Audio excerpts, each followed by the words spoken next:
Marc just walked onto the JBP and accidentally exposed a whole friendship power ship that nobody's talking about out loud. Because he didn't just tell a wedding story, he basically revealed who really matters in Ish's life now. And Joe's reaction? You can feel the tension through the screen.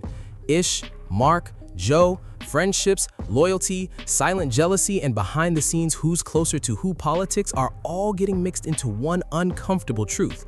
And the craziest part? This might not even be about the wedding at all. It might be about replacement. Let's break it down. All these different narratives just keep stacking up, and I can only sit back looking at this like, bro, you really can't make this stuff up. And listen, you can't say certain things out loud and not expect people to run with it and break it down piece by piece. First of all, Marc might honestly be on track to Partner of the Month just off the story he told in the intro alone.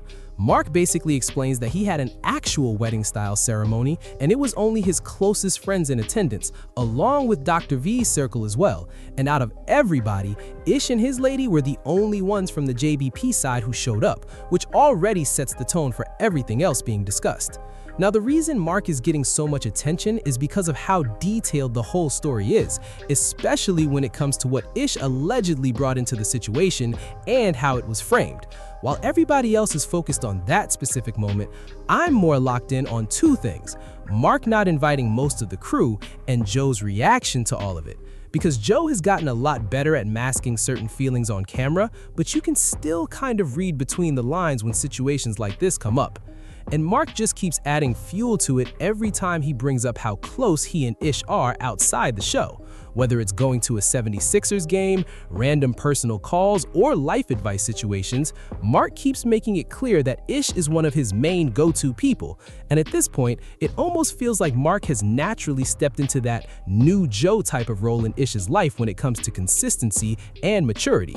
And you can't ignore how that dynamic might sit with Joe, especially when there's already history, distance, and rebuilding happening between them. Because let's be real, Joe has always shown that he actually cares about his people, even if the way he expresses it sometimes creates tension or narratives on the show.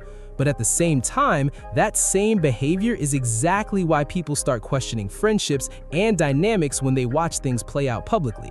And now you've got Ish in a position where he's basically separating his on-camera relationships from his real-life friendships, and that changes everything. Because it's one thing to not be super close with everybody, but it's another when people around you start noticing they've never even met certain parts of your personal life. Now, Flip has even been asking to meet Ish's family for a long time, and that still hasn't happened either, which adds even more curiosity to the situation. And the only person Ish really seems to openly label as a close friend in that environment is Marc, which is interesting given their history and past debates. Especially when you remember how that whole flat earth conversation played out, it makes you realize how layered these behind-the-scenes dynamics probably are. At the end of the day, it feels like there were definitely conversations had off camera about how things are being presented publicly. And you can tell certain boundaries were set, because now everyone is carefully navigating what they say, what they show, and how they frame each other moving forward. And because Marc clearly wants to secure his position on the show, you can kind of see how he understands exactly who the most important person outside of Joe really is.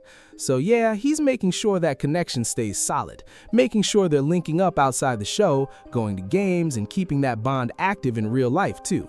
And listen, don't let it be a Lakers versus 76ers final situation, because you already know they'd probably be everywhere together courtside, fully locked in. Now on the flip side, Joe is looking at all of this like, yo, what is going on right now? Because from his perspective, this is someone who's barely been around for a couple years already being fully integrated into personal spaces like family introductions. Meanwhile, Joe is sitting there with decades of history in that relationship dynamic, regardless of how rocky it's been over the years. And that's where things get complicated, because with Marc, it's a clean slate situation with no past entanglements or history that complicates things publicly. So of course it feels easier to introduce in the family, hang out casually, and move freely without any awkward baggage attached. But with Joe, it's not that simple, because bringing him into that personal circle could potentially reopen old wounds and bring up things that have been buried for years. And that's the part Ish is clearly trying to avoid, especially when it comes to keeping his personal life and his on-air life completely separated. And listen, it does raise questions when someone as visible as Ish is on the platform, but nobody in the audience or even the cast can really point to any public images of his partner or family. Now, I'm not going to go too deep into that, but it is interesting how private he's managed to keep that side of his life despite being so public in every other way. And it's one thing to keep that away from the audience because of privacy and safety concerns, but it's another thing entirely when even coworkers don't really know what that personal world looks like. Now, bringing it back to Joe, he's looking at all of this through both a personal and business lens at the same time, because in his mind, this isn't just friendship dynamics. This is loyalty, history, and who's being prioritized in real time. So when he sees Marc being brought into spaces and situations he wasn't even aware of, it naturally feels like a shift in alignment. And even if Marc didn't intend it that way, it still reads as a form of social flexing within that environment. Now, Joe is left questioning how someone can be so integrated into Ish's world while their own long-standing relationship still feels complicated and unresolved. And when Joe asked about who even came up with certain decisions around that situation, Marc basically made it clear he's aligned with whatever she wants, and even helped finance parts of it himself. And that right there just adds another layer to how deep Marc is already embedded in that dynamic. But to be fair, I've got to call it how I see it. Marc actually had a strong episode overall and came in with a lot of energy and openness this time around. And I saw people in the comments trying to say he doesn't like Mona, but honestly, I don't even think it's about dislike. It's more about attention dynamics and personalities clashing in that space. Because at the end of the day, when you have multiple strong personalities in one room, not everybody is going to be aligned on how things should move. And Joe, from everything being discussed, definitely seems like he's reaching a point of frustration with certain situations and how they're unfolding publicly. But more than anything, the real story here is how every action from each cast member is starting to reveal more about their real-life relationships behind the scenes. Whenever Mona starts going on those long-winded, drawn-out points during the discussions, you can literally see the room start reacting in real time. People start shifting in their seats, checking their phones, getting up for water or bathroom breaks, and it's almost like the energy in the room just starts to dip. And listen, am I tripping, or do y'all also notice that shift when those moments happen? Do you think it's really that deep, or is it just people overanalyzing normal podcast behavior? Because on one hand, maybe it's nothing and people are just being casual in a long-form conversation setting. But on the other hand, it does start to feel like certain topics or certain delivery styles just don't land with everybody in the room. Either way though, I want y'all to drop your opinion in the comments and tell me how you see it. And before we wrap this up, make sure you like the video and subscribe to the channel if you haven't already, because if you already tapped in, you know exactly how we rock over here. And listen, it's officially summertime vibes now. You can feel it in the mornings and even around that 4 or 5 p.m. stretch when everything just feels lighter and easier to move through.